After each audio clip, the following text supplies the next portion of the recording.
And Major joins us now from Washington. So Major, tell me, did anything really come out of this meeting, or was this just about showing that he can shore up his foreign policy creds?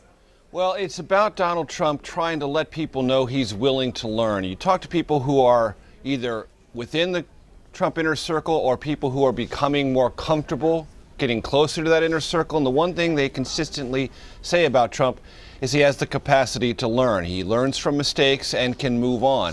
And what they're urging him to do is take steps to learn more about the world around him and not shoot from the hip so much as he has rhetorically, making pronouncements about foreign policy that are based on his own intuitive sense of the way the world ought to work, and learn more about the way the world does work and the role that a prospective major party nominee can have in shaping future events with what you say, and most importantly, with what you don't say. And Trump's inner circle has come to realize that on a lot of these fronts, some of which we just enumerated in that piece, Trump already has to do some repairs of things he said in order to put his positions, should he become president, in a more favorable and effective light. So that's part of what he's working on. One other thing I would just say quickly, Rena, about Henry Kissinger. It's not as if meeting with Henry Kissinger is going to reassure conservatives. There are plenty of conservatives in this country who remember when Henry Kissinger was Richard Nixon's national security advisor, then Secretary of State. He was loathed by Reagan-era conservatives as an unprincipled, realpolitik appeaser in Vietnam and with nuclear arms negotiations with the then Soviet Union.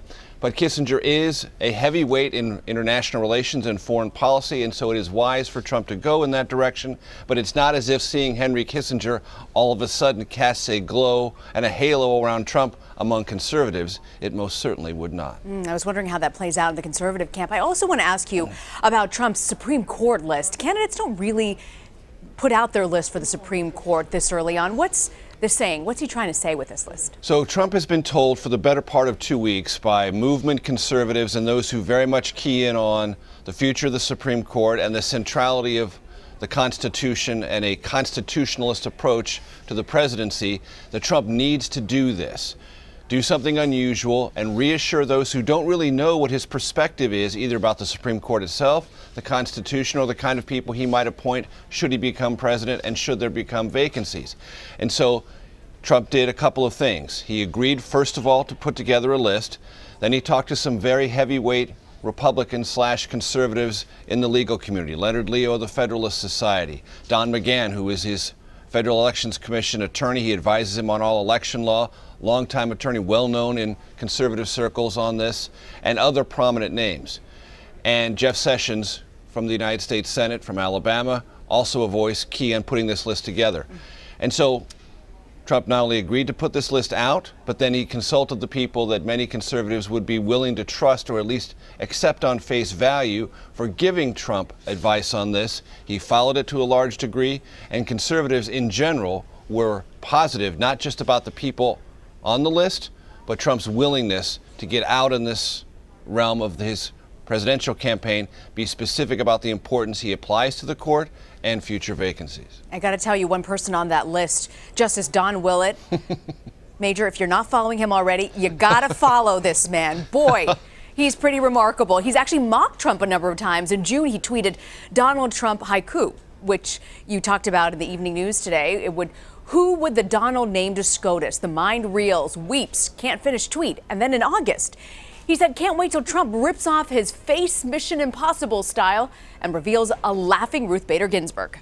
And then earlier in the month, when you realize it's 187 days until Election Day, makes you wonder how much vetting went into this here. You see the monkey there on that tweet. Right. So Don Willett, the Supreme Court Justice from Texas, is among the most entertaining people from any walk of life on Twitter. He is by far, in my humble estimation, the most interesting jurist in America on Twitter. He has a lively, entertaining, and fearless Twitter feed, which is highly unusual for people in public life, and specifically those invested with dealing with weighty legal issues like anyone would on any state Supreme Court, Texas in this case for Don Willett. And the first tweet you read, Rena, that haiku, that wasn't just any day in June. That was the day Donald Trump announced his campaign for presidency.